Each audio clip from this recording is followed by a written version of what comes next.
আজ আমি একটা আধুনিক যুগের আধুনিক পরোটা বানিয়েছি। তো চলো দেখে নিই, আশা করি তোমাদের ভালো লাগবে। তার জন্য একটা বোল নিয়ে নিয়েছি আর 1 কাপ আটা নিয়ে নিয়েছি আর পরিমাণ মতো নুন নিয়েছি আর 2 চামচ মতো আমি সাদা তেল নিয়ে নিয়েছি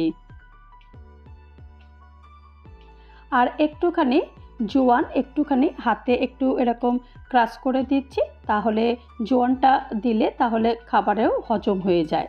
তো এইটা দিয়ে এখন বেশ ভালো করে এটাকে বেশ একটু মেখে নিতে হবে আর মাখাটা একটু বেশ ভালো করে করে নিতে হবে। বেশ যখন একটা মণ্ড তৈরি হয়ে যাবে তখন বুঝে নিতে হবে যে এই মাখাটা একদম পারফেক্ট হয়েছে।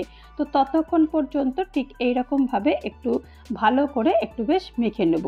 দেখো বলতে বলতে একটু বেশ মাখাও করে নিয়েছি আর এটা দেখো একটা মণ্ড কিন্তু তৈরি হয়ে গেছে। তো এখন আমি জল দেব, জলটা পরিমাণ মতো দিতে হবে। তো একটু শক্ত মতো ডো তৈরি করলেই বেশ এটা ভালো হয়। তো এটা একটুখানি একটু জল দিয়ে এরকম করে দেখে নিতে হবে যে কখন একটু কম জল লাগছে বা বেশি জল লাগছে। তো এরকমভাবে আমি এখন আটাটা মেখে এটাকে রেখে দেবো।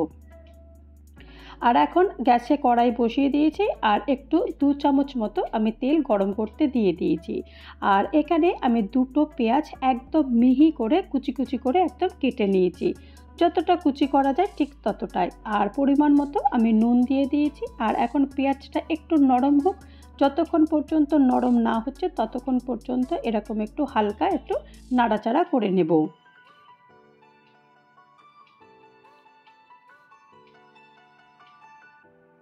দেখো এখন মোটামুটি পেঁয়াজের কালারটাও কিন্তু একদম চেঞ্জ হয়ে গেছে আর এখানে 1 চামচ আদা বাটা দিয়েছি আর 1 চামচ আমি রসুন বাটা দিয়েছি।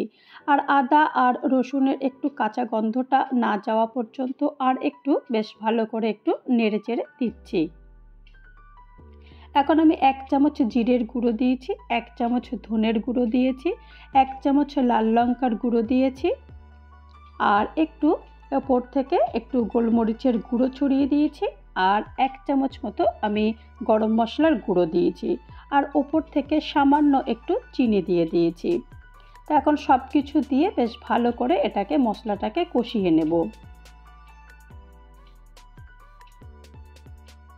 মশলাটা দেখো মোটামুটি বেশ কষানো হয়ে গেছে আর এখানে আমি 200 গ্রাম আমি বোনলেস চিকেনটাকে মিক্সিতে বেশ ভালো করে একটা পেস্ট বানিয়ে নিয়েছি।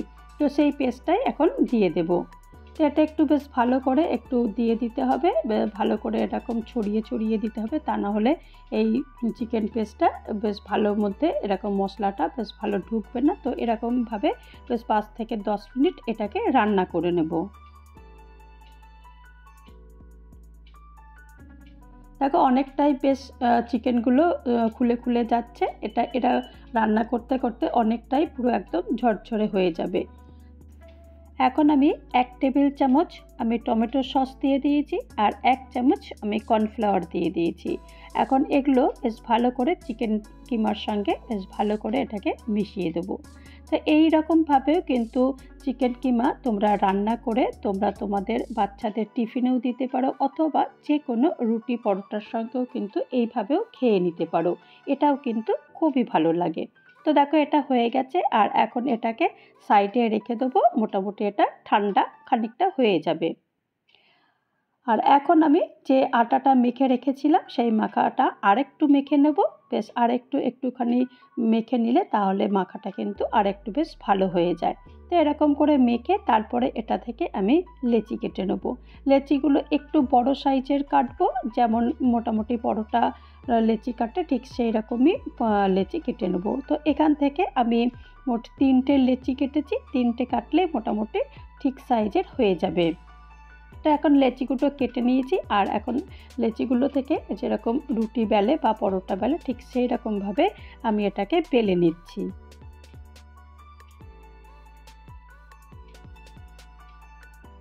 তো দেখো আমি এটাকে একটা রুটির মতো করে বেলে নিয়েছি আর এখন একটা চাকু দিয়ে এক সাইডটা কেটে নিচ্ছি। এই কাটিংটা বা আমি কিভাবে দিচ্ছি সেটা একটু ভালো করে লক্ষ্য করো। আর এক দিকটা আমি একটু ঘি মাখিয়ে নিয়েছি, ঘিটা তোমরা অপশনাল দিতে পারো, তোমরা তেলও মাখাতে পারো। এখন একটুখানি জিরের গুঁড়ো দিয়ে দিয়েছি, জিরের গুঁড়োটাও একটু ভালো করে স্প্রেড করে দিচ্ছি। তারপরে এখানে একটুখানি আমি বিট নুন দিয়ে দিচ্ছি।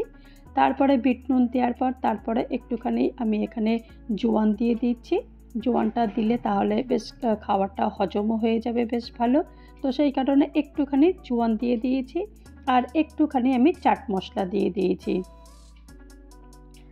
আর এখানে যে চিকেন কিমাটা আমি তৈরি করলাম সেই চিকেন কিমাটাও আমি এখানে 2 চামচ মতো দিয়ে দিয়েছি। আর এখানে কিছু আমি পেঁয়াজ কুচি দিয়েছি, পেঁয়াজ কুচি এরকমভাবে অল্প একটুখানি দিয়ে দিয়েছি। আর আরেক দিকটা এখানটায় আমি একটা চিজ স্লাইস দিয়েছি। তারপরে দেখো আমি কিভাবে ফোল্ড করছি, ফোল্ডটা একটু তোমরা লক্ষ্য করবে, তাহলেই তোমরা এই পরোটাটা বানাতে পারবে। তো দেখো এরকম ঠিক আমি যেরকম ফোল্ড করেছি ঠিক সেই এরকমভাবে ফোল্ডটা করে নিতে হবে। তারপরে একটু আটা দিয়ে পরোটা যেমন আমরা বেলি ঠিক সেরকমভাবে এটাকে বেলে নিতে হবে। এটা একটু ধীরে ধীরে বেলতে হবে, কারণ ভেতরে যে স্টাফিংটা রয়েছে সেই স্টাফিংটা তা নাহলে কিন্তু বেরিয়ে যাওয়ার সম্ভাবনা থাকতে পারে। তো সেই কারণে একটু ধীরে ধীরে এই পরোটাটাকে বেলে নিতে হবে। তো চলো একটা পরোটা আমি বেলে নিয়েছি আর এখানে গ্যাস অন করে দিয়েছি আর একটা তাওয়া বসিয়ে দিয়েছি আর সামান্য তেল একটু স্প্রেড করে দিয়েছি। আর এই পরোটাটা তোমরা চাইলে এখানে ঘি দিয়েও ভাজতে পারো, আমি এখানে তেল দিয়ে পরোটাটা ভেজে নেব। তো এটা ধীরে ধীরে এপিট ওপিট করে একটু লাল লাল করে এই পরোটাটাকে ভেজে নিতে হবে। তো এই পরোটাটা কিন্তু তোমরা তোমাদের বাচ্চাদের টিফিনেও দিয়ে দিতে পারো, হাজব্যান্ডের লাঞ্চে দিতে পারো, এমনকি তোমরা যে কোনো দিনে এটা কিন্তু ব্রেকফাস্ট বা লাঞ্চ বা ডিনারেও তোমরা এরকমভাবে খেতে পারো। এই পরোটাটা কিন্তু খুব তাড়াতাড়ি হয়ে যায় আর খেতেও কিন্তু ভীষণ ভালো লাগে। তো এইভাবেই পরোটাটাকে একটু লাল লাল করে এটা ভেজে নেব। তো দেখো বেশ লাল লাল মতো ভাজা হয়ে গেছে। তো চলো এটাকে সার্ভ করে দিই। তো দেখো আমি একটা প্লেটে দিয়ে দিয়েছি আর তোমাদের একটু কেটে দেখাচ্ছি যে ভিতরের যে স্টাফিংটা আমি পুড়েছিলাম সেটাও কতটা সুন্দরভাবে হয়েছে। দেখো কতটা সুন্দর হয়েছে না? তো তৈরি হয়ে গেল আমার আধুনিক যুগের আধুনিক পরোটা। তো এই রেসিপিটা যদি তোমাদের কারোর ভালো লাগে তাহলে অবশ্যই একটা লাইক করো, কমেন্ট করো আর আমার চ্যানেলটা প্লিজ সাবস্ক্রাইব করে আমার পাশে থেকো। আর ভালো লাগলে অবশ্যই তোমরা শেয়ার করো। নমস্কার।